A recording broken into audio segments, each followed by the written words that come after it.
Yakshanba kechqurun Washington atrofida yangidan ochilgan Uyg'ur restoranlaridan Amannisaxon restorani qaynon toshqinlikqa to'lgan bo'lib, top-top bo'lishib kelayotgan Uyg'ur jamoati bu joyda bir tantanalik marosimning bo'ladiganligidan bishorat bermoqda edi. Darvaqa shu kuni Washington shahri, shundaqla Virginia va Maryland shtatidan to'plangan Uyg'ur jamoati bir yerga jam bo'lib, Uyg'ur milliy harakatining rahbari, Uyg'urlarning ma'naviy onasi Rabiya Qodir xonim dunyoga kelganligining 70 yilligini tabriklamoqda edi. Faoliyatning aziz mehmoni bo'lgan Rabiya xonim va uning umrlik hamrohi Sidiqoji Ro'zi do'stlarining hamrohligida marosim zaliga kirib kelganda butun zaldagilar guldiras olqish sadolari hamda qizg'in quchoqlashishlar orqali hurmat bildirdi. Rabiya Qodir xonimmi mehmonlar bilan bir-birlab ko'rishdi hamda o'z minnatdorligini ifodaladi.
Amannisaxon restorani bugungi tabrik so'rini uchun alohida tayyorlagan 20 xil Uyg'ur taomlari rangdor va nafis shakli, shundaqla o'zgacha ta'mi bilan so'rinning kayfiyatiga yangicha tus qo'shgan edi.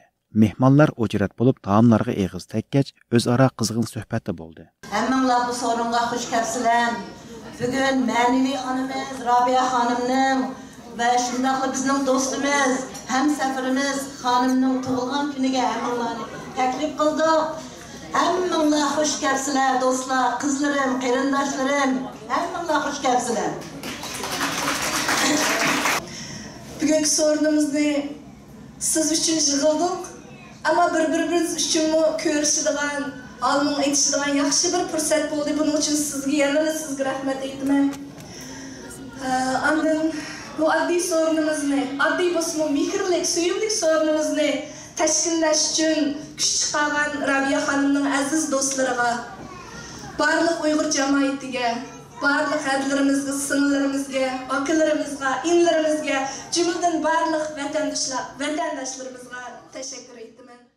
Mehmonlar to'planib bo'lganda Rabiya xonimning sharafiga yig'ilgan mehmonlarga vakolatan uning uzun yillik do'stlaridan yozuvchi Ablikin Boqiy so'zga chiqib, Rabiya xonimning hayotini qisqacha eslab o'tdi. Shuning bilan birga Ablikin Boqiy o'zi yozib chiqqan Rabiya xonimga bag'ishlangan 2 parcha asarning Turkiya davlatlik nashriyotida turkcha va uyg'urcha tillarda nashr qilinganligini aytganda butun zaldagilar olqish yog'dirdi. Anqaradagi davlat basmaxonasida davlatning ruxsati bilan alohida qattiq muqovamat qilib ishlagan Rabiya Qodir xonim haqida albatta men yozgan 2 parcha kitob turkcha va uyg'urcha nashrdan chiqdi. Qattiq muqovamat. Bunun bilan birga Rabiya xonimning millatchilik va davlatchilik haqidagi dokladlardan tartib topgan xonimning birinchi kitobi nashrdan chiqdi. Muborak bo'lsin. Bu 2 kitobni men Muşu sorunda Rabiya Qodir xonimning 70 yillik munosabati bilan o'zim so'q qilib so'zimni tamomlayman. Allohga rahmat. Arqadan sorun riyosatchisi Gulchehra Rabiya xonimning qadinaslaridan Xurshida xonimning ayollar to'pidagi do'stlariga vakolatan tayyorlagan guldastini sorun ahli nomidan Rabiya xonimga taqdim qiladiganligini e'lon qilganda zaldagilar yana bir qatam olqish yog'dirdi. Undaqda xonimlar tarafidan, ya'ni Rabiya Qodir xonimning Washingtonda yashayotgan o'zining do'stlari nomidan shunday chiroyli guldasta tuzibdi. Güldastini Xurshiddan Rabiya xonim taqdim etmoqchi.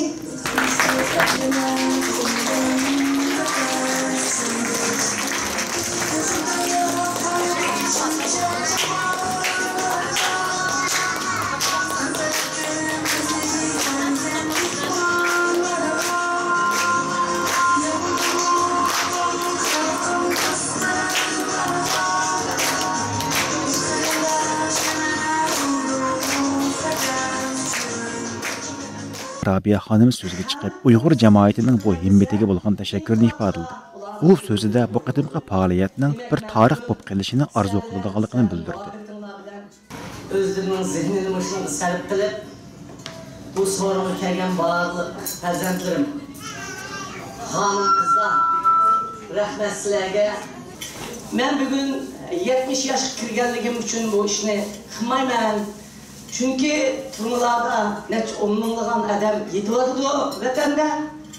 Xitoy bizni shunda qirayotgan bir vaqtda bu vazifani ustimizga elib chiqqan barliq inqilobchilar, men bulutlu muş asrda, muşu davrda men o'zim rahbar bo'lib chiqdim degan bir vaqtda qarindoshlarımni turmudan qutuldiramadim.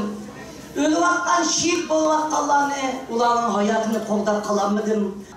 70 yıllıgımda xalqimning bunday azap uqubat tatıyatganda, xalqimga ben hech qancha yordam qilolmabdim, men qilaman desam qo'limdan kelmadi. Kelganni qildim, lekin xalqimni qutuldiraolmadim. Buningdan keyin boshqalar qilib baqsin degan ideyagim kelgan edim. Mana bugun mening to'xtab qolmasligim uchun hammanglar qop-qora ko'zlaringlarni menga tikib, aşağıda keçirmeye kelib, aşağıda oturup, muşu restoranda bana üzerlerinin ümidini, 20 milyon halkının ümidini gözünlerden tapşırmak ister.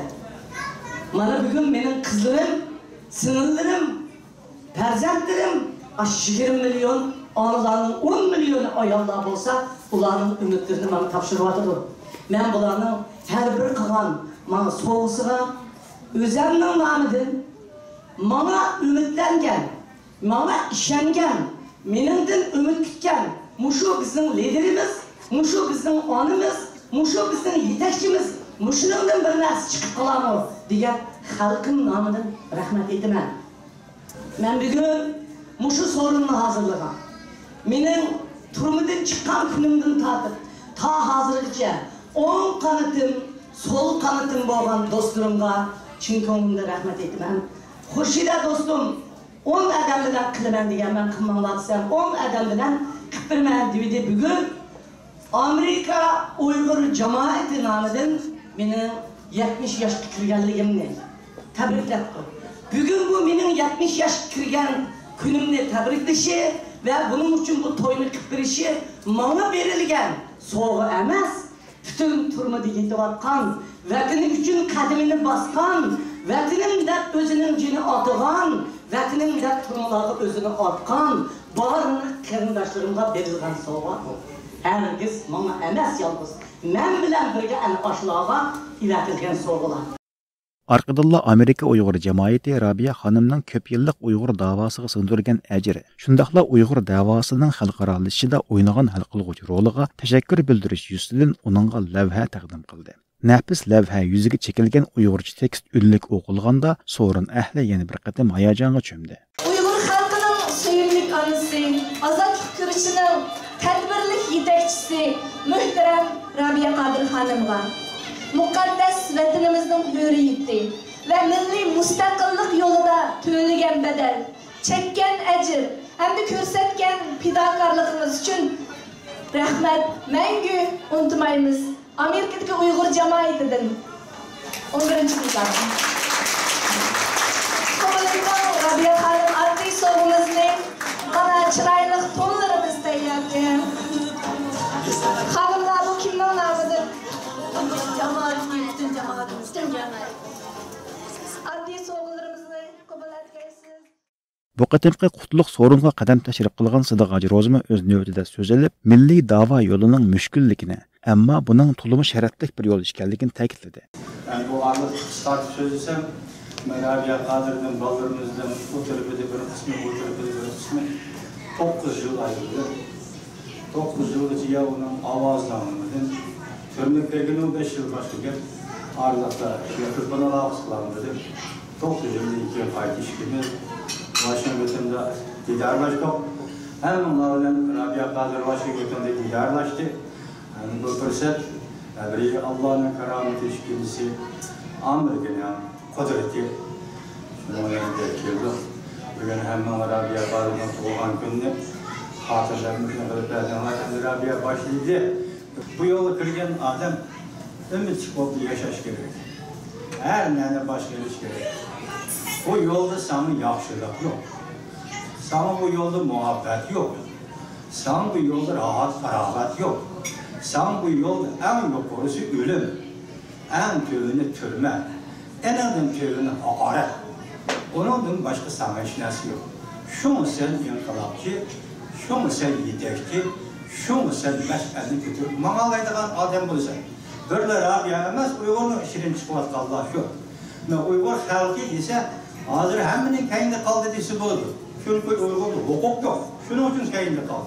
Lakin akıl cihetini etkan Uygur, dünyadaki her kandak milletten aldı duralaydı. Rabia Hanım Amerika'ya yetip kelgenden buyan onun Amerika'da Uygur davasını anlatışıda yakından yardımcı bulup gelgen. Şundaqla onun xususi şoförü hem katibi bulup hizmet kılgan Süreyya Hanım söz elip Rabia Hanım'a bolgan tileklerini bildirdi. Şunundan tartib qalsam Rabia Qadirning o'ziniki g'ayrati, shijoati, ahli bu ishlarni qilib ketadigandak bo'lg'achqa men ishimni ruxsat so'rab tashlab chiqib Rabia Qadirning ham shofiri, ham sekretari, hem do'sti bo'lib keldim. Rabia Hanımның yaqin dostlarından Sajida Hanım'ı öz növbetida söz elip Qozog'istondagi Uyg'ur jamoatining o'tliq salimini yetkizdi. Shu kelganingizda men o'zimni eng baxtli ayol deb hisoblayman Qozog'iston Uyg'ur ayollarining ichida. Nima uchun desa, men o'zimning armonimga yetdim. Shu Rabia Hanımning qishida bo'lish, Rabia Hanım bilan shu davo ishini bilib berish, shu Rabia Hanım bilan Rabia Hanım'ın yanında durup, arkasında durup bir septi buluş, şunu ümit arman kılgan, şununla Allah yetkizdi. Yıllardan buyon Washingtondagi ishxonasida Rabia Hanımның xususiy tarjimonligini qilgach, har xil siyosiy munbirlarda Uyg'ur davosini anglitishda Rabia Hanımga yaqindan yordamda bo'lib kelayotgan Zubayra Hanım so'z elib o'z ko'nglini bildirdi. Gerçi bugün biz bu yerda hanımning 70 yosh kirganligini tabriklaymiz deganda men chin yuragimdan hanımda bo'lgan jangovar Uyg'ur ruhini tabriklayman, inqilobchiligini tabriklayman, qahramonligini tabriklayman. Ahırda Rabia Hanımның jiyani Amerikaga ko'chman bo'lib kelayotgan Uyg'urlardan o'z oldiga igilik tiklash bilan tanilgan Uyg'ur yosh qizot Altay so'z elib, Rabia Hanımның kishilik hayotda o'ziga ta'sir qilgan taraflarini so'zlab o'tdi. Rabia Qadir deganda men ahmoqlik keldi, fidokorlik keldi. Chunki yo'q narsani ishim qo'ymaydi, bir narsa yo'q narsani aytib qilishdi.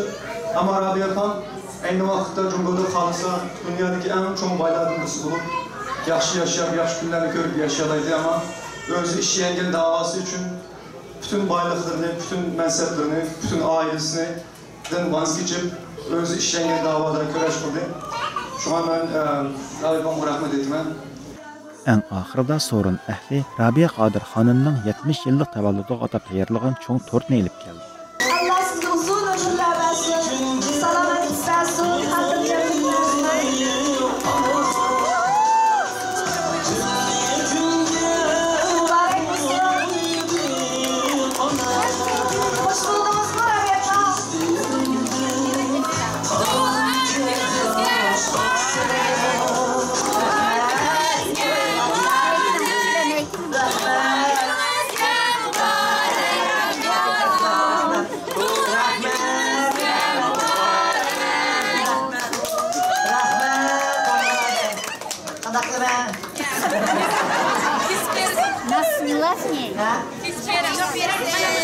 İnsanların şunu çakırmen diye adam aldığından bütün karşılıklarını takamat durduğundan bir şey cevap verir.